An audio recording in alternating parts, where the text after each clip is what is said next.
আজকে আমরা ক্লাস 9-এর ছায়া বইয়ের তাপ চ্যাপ্টারের অনুশীলনী গাণিতিক প্রশ্নগুলো শেষ করব। এই চ্যানেলে ক্লাস 9-এর সমস্ত চ্যাপ্টারের অনুশীলনীগুলি করানো হবে। তোমরা চ্যানেলটাকে সাবস্ক্রাইব করে নাও। তো আগের দিনের ভিডিওতে 4 নম্বর পর্যন্ত প্রশ্ন করা হয়েছিল। আজ 5 নম্বর থেকে শুরু করলাম। 5 নম্বর, সমভরের জল ও 0 ডিগ্রি সেন্টিগ্রেড উষ্ণতার বরফ মিশিয়ে সমস্ত বরফ গলে গেলে জলের প্রাথমিক উষ্ণতা কত? বরফ গলনের নিনটা দিয়ে দিয়েছে 80 ক্যালোরি পার গ্রাম।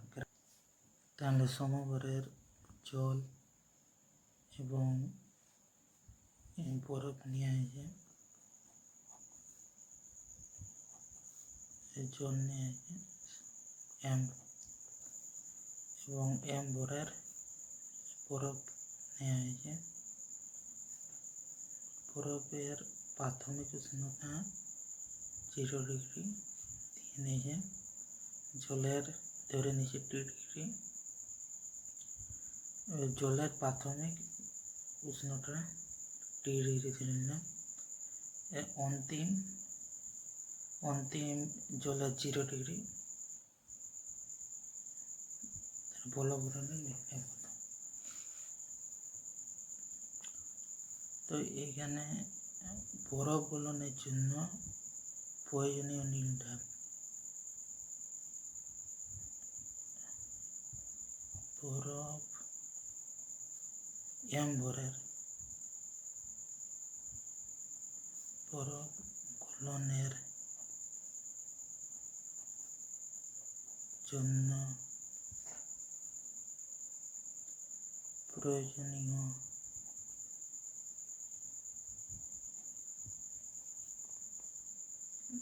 তাপ সমান m into L।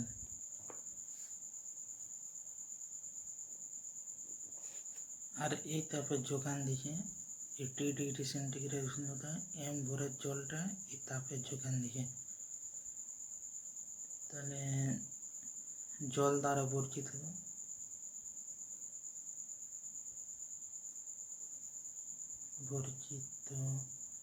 তাপ সমান এম এস ডেল্টা টি। এম জলের আপেক্ষিক তাপ 1 ডেল্টা টি।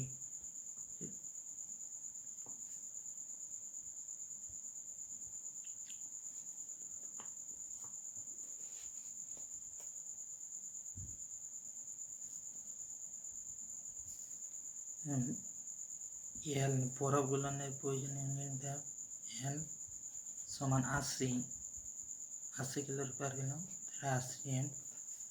অতএব এই মূলনীতি অনুসারে এম টি সমান 80 এম,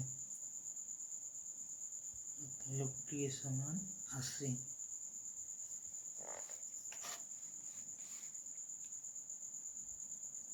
অতএব জলের প্রাথমিক উষ্ণতা 80 ডিগ্রি সেন্টিগ্রেড। এবার 6টা বলছি 0 ডিগ্রি উষ্ণতার 100 গ্রাম বরফকে 100 ডিগ্রি উষ্ণতার জলে পরিণত করতে কত তাপ লাগবে?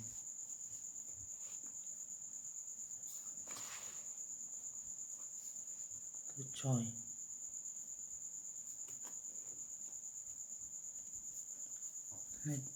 0 ডিগ্রি সেন্টিগ্রেড উষ্ণতার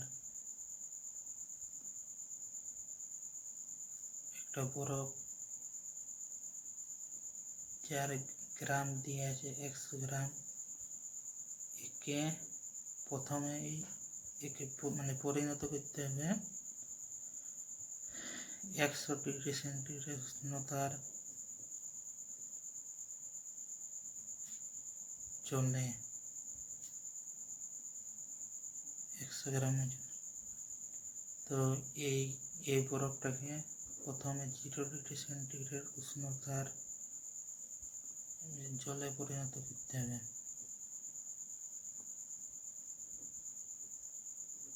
এই জলে পরিণত করার জন্য যে প্রয়োজনীয় তাপ, সেই তাপটা হবে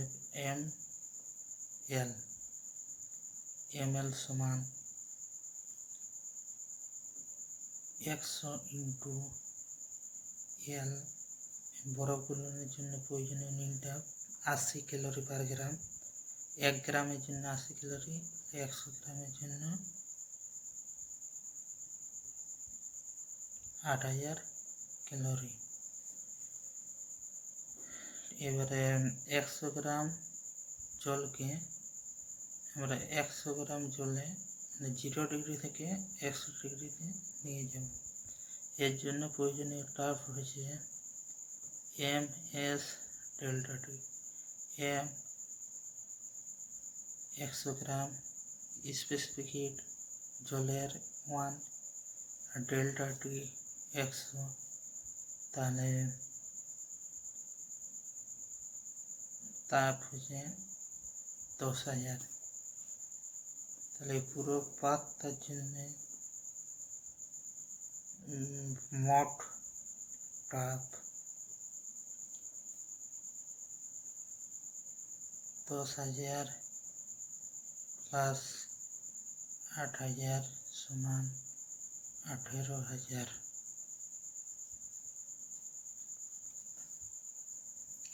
সাথে তিনটি তরলের ভর যথাক্রমে m1, m2 ও m3। তিনটে তরল আছে, ভর m1, m2, m3। উষ্ণতা T1, T2, T3 এবং আপেক্ষিক তাপ S1, S2, S3। তো এই অঙ্ক টেবিলে দিয়ে দিয়েছে।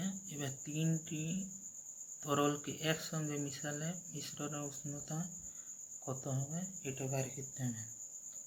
তো এই জিনিসটা বোঝার জন্য আমাদেরকে বুঝতে হবে যে এই ক্যালোরিমিটার বন্দিতিতে মোট তাপ 0 হয়।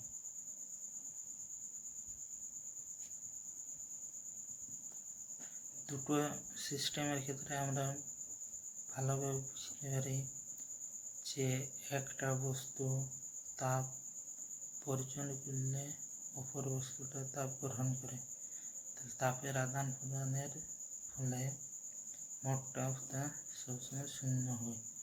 ঠিক তেমনি এই তিনটে সিস্টেমের ক্ষেত্রে যদি সিস্টেম 1 H1 তাপ ধরে, সিস্টেম 2 এর ক্ষেত্রে H2 এবং সিস্টেম 3 এর ক্ষেত্রে H3 তাপ দিই, তাহলে এই তিনটি তাপের যোগফল 0 হবে। আর আমরা তিনটে মিশ্রণকে, এই তিনটা বস্তুকে মিশানোর ফলে যে কমন তাপমাত্রাটাকে কি ধরছি, এখানে T1 > T2 > T3 দেওয়া থাকলেও কমন উষ্ণতা কার বেশি এটা দেওয়া নেই।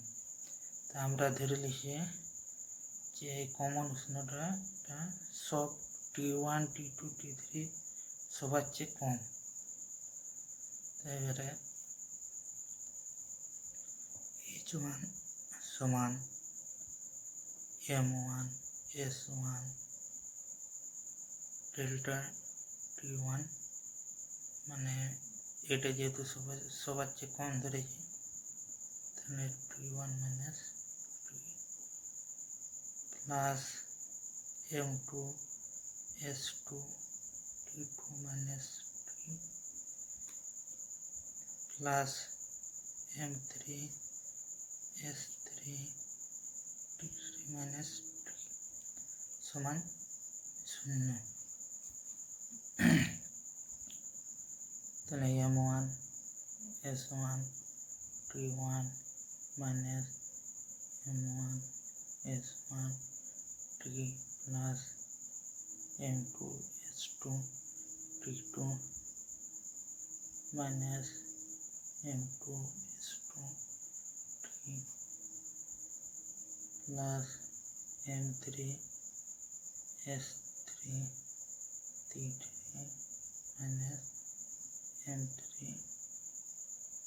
s3 t3 সমান 0।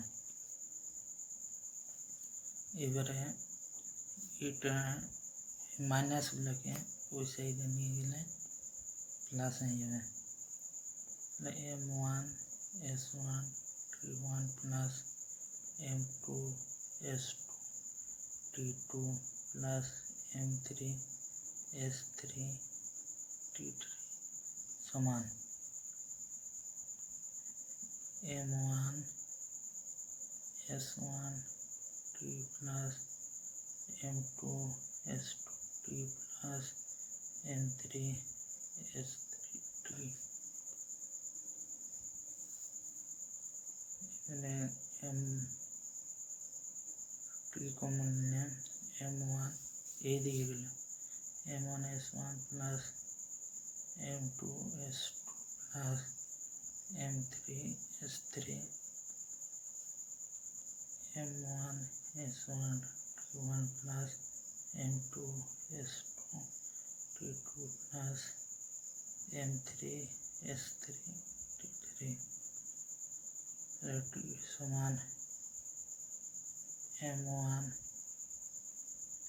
s1 t1 plus m2 s2 t2 plus m3 s3 t3 by m1 s1 plus m2 s2 plus m3 s3 এটা অ্যান্সার। এবার আরেকটা সমভরের তিনটি তরল এ বি সি এর উষ্ণতা যথাক্রমে 10, 30, 40 ডিগ্রি সেন্টিগ্রেড। এ এবং বিকে মিশ্রিত করলে মিশ্রণের উষ্ণতা হয় 15 ডিগ্রি সেন্টিগ্রেড। আবার বি ও সিকে মিশ্রিত করলে মিশ্রণের উষ্ণতা হয় 34 ডিগ্রি। আপেক্ষিক তাপের অনুপাত বার করে নিয়েছেন। তিনটা তরল এ বি সি ভর সবার সমান, এর উষ্ণতা টি এ মানে এ বস্তুর উষ্ণতা টি এ সমান 10 ডিগ্রি, টি বি সমান 30 ডিগ্রি, টি সি সমান 40 ডিগ্রি। এ এবং বি বস্তুকে মিশ্রণের পর কমন টেম্পারেচার টি সমান 15 ডিগ্রি এবং বি এবং সি মিশ্রণের ফলে যে কমন টেম্পারেচার সেটা 34 ডিগ্রি। এবারে সবার আপেক্ষিক তাপের অনুপাত বার করতে বলেছে। তাহলে এ বস্তুর আপেক্ষিক তাপ S1, বি বস্তুর SB, সি বস্তুর SC। তো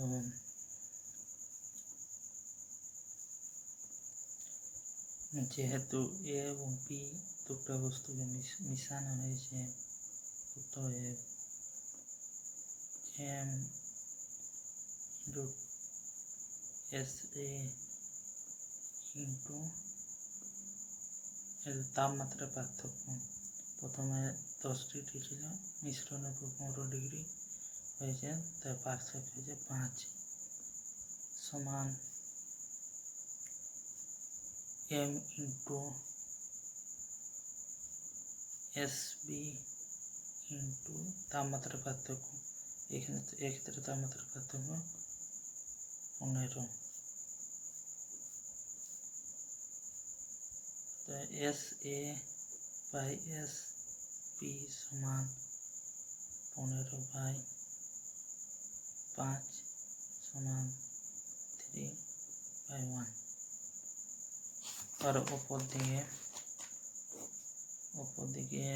বি এবং সি দুটা বস্তুকে মিশানো হয়েছে, তো M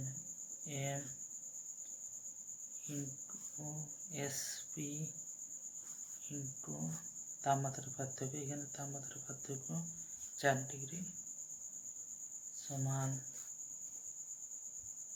M into S C into তাপমাত্রার পার্থক্য হয়েছে 40 - 34 6 S P by S C সমান 6/4 3/2। এবারে যখন S1 অনুপাত SA অনুপাত SP অনুপাত SC সমান করার জন্য মানগুলোকে সমান করতে হবে। আমরা SP-কে সমান করব। SP-কে সমান করার জন্য একের সঙ্গে 3 গুণ দিলাম এবং এই 3-এর সঙ্গে 1 উপর নিচে গুণ দিলাম। তাহলে এক্ষেত্রে 9/3 3/2। তাহলে S1 SA SB SC সমান 9:3:2 অ্যান্সার।